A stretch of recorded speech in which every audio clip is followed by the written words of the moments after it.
Kristen from Beyond Real Estate. So today we are sitting here with attorney Karen Bloomfield, and we are going to discuss costs associated with selling a home. Obviously, buyers have costs with purchasing a home with their closing costs, but today we're going to focus on the cost of selling a home and the details that go into that. Hi, Karen. How are you? Good to see you. Thanks for coming in. You're welcome. I understand that when a homeowner puts their house in the market, they have closing costs of their own, but they're Yes. called seller's expenses. There are seller's expenses associated when you sell your home. A lot of sellers aren't typically aware of the exact things they're going to see when it comes to the closing table, and all their numbers are set out for them. So there can be some surprises, so it's nice to go over what those things will be before you start signing the papers. Okay. I know, obviously, from my side of the transaction, I can explain to them the real estate commissions, but what are the few other punch lists that sellers have to pay? Well, the surprising one to a lot of sellers is a thing called deed stamps. It's basically sales tax to sell your home in Massachusetts. Right now, the deed stamps is $4.56 per thousand. Basically, 0.4% of the sales price is what you'll be paying to sell your house. Okay. And that's something that typically people don't really understand or like to see. Yeah. Another tax in Massachusetts, shocker. Right, Yeah. exactly. Then they'll also see the real estate commission for the agents, and typically that's broken up two ways, but depending on the situation. Also, sellers are responsible for smoke detector and carbon monoxide detector certificate, which typically runs, I think in Hudson is $35. $35. Some towns can go up to $50 depending on what town you're in. And Hudson's great. They actually will send the fire department out to do an evaluation because the smoke certificates have gotten more and more complicated. So they're really great and helpful, but the cost I think currently right now is $35. That's a good thing to know. There's also, if you have a septic tank, that's something you want to be aware of when you're selling the house, because you have to get a Title V certificate. And what a Title V certificate does is basically say that the septic tank is in good working order. If not, you have to go ahead with the process of getting the tank up in good working order. So that's another cost that, if it's applicable to you, can run in the $800 range, which a lot of people aren't thinking of as they're walking into their sale. Yeah, the Title V is required at closing, so all septic systems definitely have to be tested. That's something we cross the line with when we need to get that done in the process of selling someone's house, immediately or prior to the closing.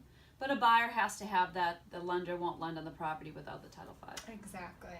There's the real estate attorney fee, which runs typically around $800 to $1,000 depending on the complexities of the transaction. And then you might want to factor in plus or minus $350, say, for miscellaneous things such as FedEx charges, courier fees, whatever may pop up. I know attorney's fees vary. When the seller has to have the purchase and sale agreement reviewed in the middle of the transaction, that is covered in your fee typically? In my fee, typically, I would charge $800, and that would include everything that comes up in the transaction. Okay. So I don't do a la carte type thing, which a lot of attorneys do, which can then get up into the thousands. So to be pretty upfront and charge a base fee and go from start to finish, get the property sold in a timely manner. Right. Now, there is a new ruling with closings now called the TRID Act. Yes. The TRID Act. So everything has to be in order and reviewed and processed and paperwork and final bills and Title V 3 business days prior to closing. Is that right? That is right. In the past, if you have sold a house, you would have noticed that a lot of times you'll be getting a lot of documents the day of closing, and that can be confusing, and that can be very anxiety filled for the sellers and the buyers. So what the new TRID laws say is you need to get all that information out to the parties 3 days before the closing. And it's good because that gives time to the buyers to get their bank checks, to make sure their payoffs are okay, to make sure all their final readings are done. It gives the sellers the chance to make sure that their smoke detector's all set and it is in compliance, and the MLC's there, and if you're selling a condo, for instance, you'd need a thing called the 6D certificate from your condo association, Right. saying that all your condo dues are up to date, and make sure you have that in there. So it's a good reprieve to everyone step back and say, okay, we got Time this to covered. review. Yep, we got this covered, and you can go into closing with no surprises, no last minute things that need to be taken care of. Okay. So if a homeowner right now is thinking about putting their house on the market in a month or 2 months, are you available to sit down with them and show them examples, or Absolutely. give them a ballpark of what their cost might be Absolutely. so that they are better prepared? They also Yes. want to take into consideration their mortgage payoff if they have a mortgage. So that will be calculated into their final costs as well.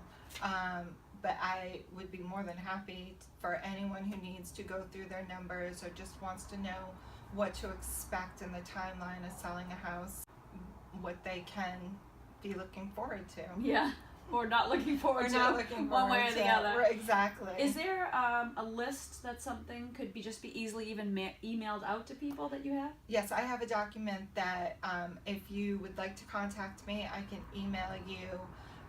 Basically, it's a how to sell your house. What you're looking for, what you're looking to need to do in the upcoming weeks and months prior to your sale. Excellent. So we will put Attorney Bloomfield's information in the comment section below. If you are thinking about putting your house on the market and you have questions around selling your home, please contact us at Beyond Real Estate. And thank you for hanging out with us today. Thank you. Thank you. Thank you.